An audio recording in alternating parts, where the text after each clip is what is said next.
여러분들 공장 테마가 왜 매력이 있는 줄 아세요? 특히 화성시 같은 동네에서 토지와 100% 연동된다 안 된다? 된다. 그쵸? 그럼 당연히 집가는 계속 올라갈 수밖에 없는 것이고, 그 시세 차익은 시간이 가면서 벌어지는 거는 당연지사고, 뭐 어느 정도 벌어지냐 그 차이만 있는 거지. 그래서 토지와 100% 연동되는 것이고요. 레버리지 측면은 어떨까요? 대출. 우리나라 구조가 기업들을 육성할 수밖에 없는 구조잖아, 우리나라가. 무조건 기업 우대니까. 그래서 기업 육성 정책이 베이스이기 때문에 당연히 은행들은 그걸 따라갈 수밖에 없는 거죠. 공장 테마에서 DSR이라든가 DTI가 강도가 심할까요? 안 심할까요? 매우 완화돼 있어요. 예, 아파트하고 아예 판이 틀려요. 예, 그래서 LTV가 당연히 높겠죠. 예, 높아요, 진짜. 대신에 2금융권, 1금융권 각 은행마다 조금 색깔이 틀려요, 매뉴얼이. 예, 거기에 맞춰주기만 하면 돼요. 예를 들어서 무슨 각 사업자만 내와라, 신규 사업자. 그럼 그 신규 사업자만 내다 사업자 등록만 주면 돼요. 특히 2금융권 같은 경우는. 예, 그래서 아파트하고 게임도 안 되게끔 LTV가 높고 정책적으로 대출이 많이 완화가 돼 있어요, 공장 쪽은. 그래서 이 대출 프로세스 맞춰가는 게 매우 심플하고 간단해요. 예. 그래서 공장 쪽은 대출이 용이롭다. 여러분들이 아파트로 큰 부자가 나는 경우가 많을까요? 토지 베이스 쪽에 큰 부자가 나는 게 많을까요? 공장 쪽은 블루오션이에요. 아직까지도. 예. 특히 화성시에서는. 예. 근데 어떤 무식한 사람들이, 내가 좀 말을 좀 세게 해도 좀 이해해 주세요. 원래 스타일이 그러니까. 이게 토지 시장이 있다 보니까 정말 무식한 사람들 보면은 공장 투자를 하는데 어디다 샀어요? 전남 어디? 어디다 샀어요? 경상도 어디? 막 그런 사람도 있어요. 그래갖고 아니 공장 투자를 왜 지방 가서 하냐고. 그거 자살행위거든요. 남쪽에 대기업이 있어요, 없어요? 거의 없어요. 부산에 있어요, 없어요? 대기업이. 그 큰 도시에 대기업이 한 대도 없어요. 예. 이 부동산에 에너지를 주는 영양 요소 중에 몇 가지가 있죠. 부동산을 가치 있게 만들어주는 에너지가 몇 가지 있죠. 그 에너지를 한번 뭐가 있을까? 한번 우리 선생님 뭐 얘기해 봐요. 일단 도로가 뚫려야 될 것이고요. 교통. 예, 교통. 맞고요. 예, 그다음에 이제 그 주위에 인프라. 인구는 맞긴 맞는데 그 인구가 늘어나는 원인이 있을 거 아니야. 공장 같은 기업, 대기업. 일자리, 예, 일자리. 먹거리 일자리. 예, 맞고요. 여러분들 우리나라의 한 해 지하 경제에 숨어 있는 그 투기 자금이 얼마일 것 같아요? 일단 우리나라 한 해 예산이 얼마일까요? 예, 600조 대 이상 돼요, 지금. 투기 자금이, 유동 자금이 얼마일 것 같아요, 우리나라가? 저도 뭐 100% 뭐 정확히 몇 원까지 모르겠지만은 저도 많이 공부하기 때문에 2,700조래요. 2,700조요? 네, 대략적으로. 투기 자금이 이게 움직이는 돈들이. 생각을 해봐요. 좋아. 그러면 통계적으로 잖아. 통계학자도 아니지만은 공부를 하다 보니까 맨날. 저 지금도 새벽 1~2시까지 맨날 공부하는 사람인데, 그런 거 다 치고. 우리나라가 통계학적으로 지금 몇 명이에요, 우리나라가? 대충? 약 5,200만이에요, 지금. 5천만 넘었잖아요. 5,200만. 그러면은 5,200만에 1%도 아니고 0.1%도 아니고 0.01%가 몇 명이야? 5천이 5천. 그러면은 그 5천 명이 0.01% 이내인데 0.01%면 슈퍼리치급에 들어가죠? 네. 그럼 슈퍼리치가 대략 얼마 선 이상부터 슈퍼리치라고 부를까요? 지금 2024년 통계상. 25년은 아직 안 나온 것 같고 24년 통계상. 우리나라에서 0.01%, 즉 슈퍼리치급 이상은 부채 다 빼고 순자산이 330억 이상이에요. 순자산이. 그러니까 우리나라 5,000명 분들은 330억 이상을 다 갖고 있는 거야. 순자산을. 네, 순자산을. 부채 없이 순자산이. 그러니까 1,000억이 있던 1조가 있던 다 그 안에 들어간다는 얘기. 5,000명 안에 들어가니까 330억 이상이니까. 그러면은 지금 뭐 강남 상가 아파트 값도 계속 올라가잖아요. 브랜드 아파트가 올라가고 핵심지역 올라가는 거 마찬가지잖아요. 근데 통계학적으로 봤었을 때 아무리 이게 뭐 0.1%든 0.01%든 통계학적으로 수치는 정해져 있는데 왜 맨날 이렇게 올라가고 또 지방에 있는 부자들도 냅다 여기서 돈 던지고 서울에 와서 투자하고 똑똑한 채 왜 하냐. 근데 이게 보면 0.01%나 0.1% 숫자는 거의 정해져 있는데 묻혀있는 돈들이 많아요. 유동자금이, 투기자금이. 예. 그러니까 이런 자금들 또한 움직이니까 계속 아파트도 올라갈 수도 있는 거예요. 지금처럼. 예. 이게 딱 0.1%나 0.1%만 뭐 어디 아파트 가면은 뻑하면 200억, 150억 하잖아요. 네. 그거 사는 사람들 캐릭터 혹시 분석해 본 적 있어요? 그거 사는 사람들 대출 많이 낄 것 같아요? 절반이 거의 안 껴요. 현찰박치기예요. 예. 그럼 그 사람들 다 모아놨을 때 그러니까 숨어있는 돈도 많다 이거예요. 예. 요거는 약간 이제 상식적으로 얘기한 거고요. 토지 쪽으로 당연히 큰 부자가 많죠. 우리나라 기업들도 여태까지 그렇게 부자가 된 게 많으니까 많고요. 아파트는 또 그 있잖아요. 아파트는 너무 들쑥날쑥하잖아요. 사이클이. 그렇죠? 뭐 정책에 따라 또 예민하고 또 금융 정책에 따라 너무 예민하고 막 들쑥날쑥하지만은 토지는 그에 비해서 덜 예민하잖아요. 예. 그리고 아파트를 짓는 것도 밑에 뭐가 있어요? 토지가 있죠. 아파트 건축비 때문에 건물이 올라요? 아니잖아요. 땅값이 오르니까 아파트 값이 오르는 거예요. 그 입지가 좋으니까, 그 입지에 있는 땅이 좋으니까 땅값이 올라가니까 그 아파트가 오르는 거예요. 물론 건물이 얼마나 고급스러웠냐도 차이가 있겠죠. 또 브랜드 차이도 있고.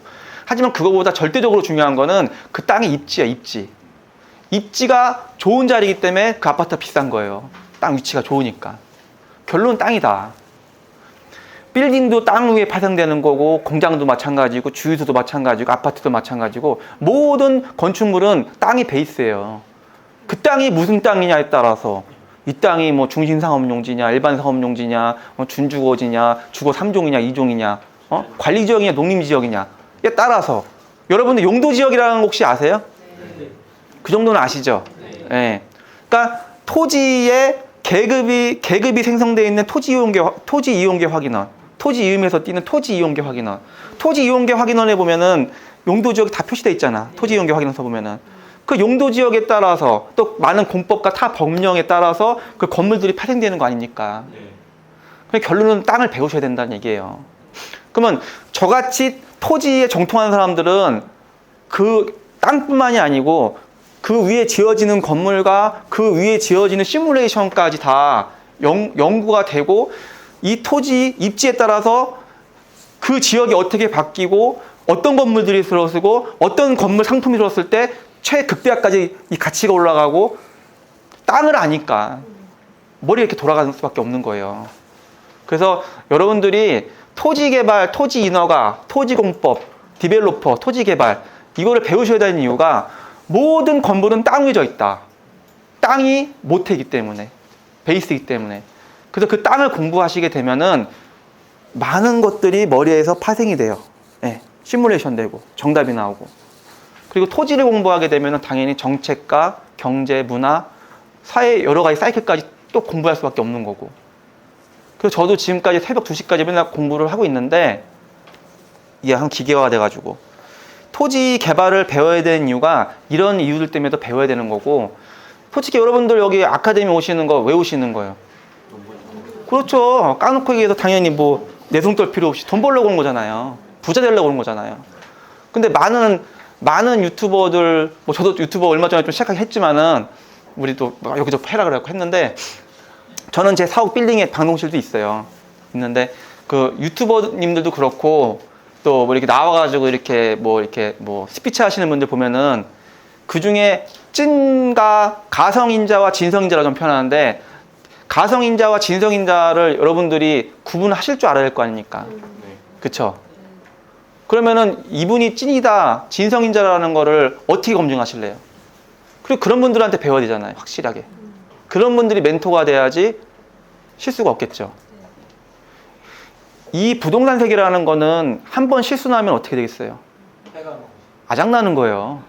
네. 저도 시행사업을 어린 나이 오래 했지만은 이 시행사업 무대가 위험하겠죠? 이 부동산 개발이라는 거를 잘하려면은 무슨 공부와 경험들을 해야 되겠어요. 한번 상식적으로 한번 허심탄회하게 얘기해 보세요, 한번. 건축, 기본 건축. 그러니까 시공 쪽, 토목 건축 시공 파트, 또 금융. 그렇죠. 모든 사업은 금융이 핵심이에요. 금융. 또 마케팅도 뭐 분양이 하나 들어가긴 들어가죠. 그것도 맞는데 그건 하부 조직인데 하여튼 그것도 맞아요. 또 얘기해 보세요, 한번. 공법, 행정법, 인허가 중요하죠. 그 공부 반드시 하셔야 되는 거죠. 필수 항목이니까. 그래야 많이 보이죠. 또 뭐가 있을 것 같아요? 아니 맞아요. 정책과 시책에 대한 사이클 항상 예민해야죠, 그거. 저도 새벽마다 맨날 뉴스 보는 습관돼 있는 마찬가지죠. 그건 당연하죠. 매스컴도 맨날 확인해야 되고. 또 뭐 있을까요? 지역적인 트렌드. 시장성이라는 거. 시장성. 시장에 대한 분석. 또 뭐가 있을까요? 네트워크는 그 후의 얘기고, 예. 뭐가 있을까요?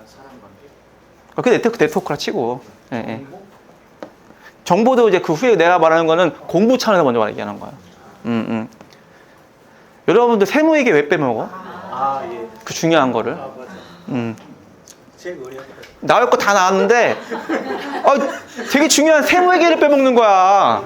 네, 제일 어려운 거. 예. 세무회계 상법 다 공부하셔야 되고 웬만큼 이 부동산 세계관에서 요즘 공부할 거 오늘 많이 얘기하면 좀 그런가? 하여튼 그래요. 예. 근데 실체를 얘기하는 거야, 팩트를. 이것들이 그리고 또 법으로 가게 되면은 우리가 항상 쓰는 게 뭐야? 계약서 아닙니까? 계약서 잘 쓰려면 뭐 공부해야 돼요? 쉽게 얘기해서 민법 공부 많이 하셔야 되잖아. 그렇잖아요. 또 계약서는 갑자기 사고를 당해. 상대방이 날 속였어. 기만해서 막 이중매매해서 배임죄 저질렀어. 이거 뭐야? 형사법 아니야. 형법. 그러니까 부동산 투자라는 거는 부동산 투자 내지 부동산 개발이라는 거는 각종 법 그리고 각종 현상, 각종 사이클 그리고 아까 말한 시장성 등등등등 그걸 총망라한 과학적인 거 이건 되게 진짜로 입체적인 거고요. 그래서 부동산을 종합응용과학이라고 하는 거라서 그래서 혹시 그 말 들어보셨어요? 네. 부동산은 종합응용과학이다. 이래서 그 말이 나오는 거예요. 그러면은 이거를 연마한 사람하고 연마하지 않은 사람하고 엄청난 차이가 있겠죠? 이거를 온몸에 뼈까지 체득된 사람하고 그리고 리그에서 이미 장착된 상태에서 리그에서 풍부하게 뛰어서 경험 있는 사람하고 책만 본 사람하고 게임이 돼 안 돼요? 당연히 안 되죠. 그래서 부동산은 경험학문이에요. 경험학문. 예. 저 같은 경우는 50%는 이론 베이스, 50%는 실무로 제가 이루어진 DNA이기 때문에 이 부동산은 경험학문인 포지션이 굉장히 커요. 엄청나게. 경험하면서 또 예상치 못한 많이 배우기 때문에. 심지어 사람의 심리전까지. 예. 솔직히 등기부등본만 봤을 때 이거 땅 주인이 이 사람 쫄리네? 이렇게 파악할 수 있어야지. 예. 히스토리를 알아야 돼. 예. 등기부등본 보니까 이 사람 보니까 압류 따라락, 타체 따라락, 보니까 형제들끼리 싸우네? 이거 볼 줄 알아야지. 등기부등본만 보고서. 일단 좀 쉬자고요. 예.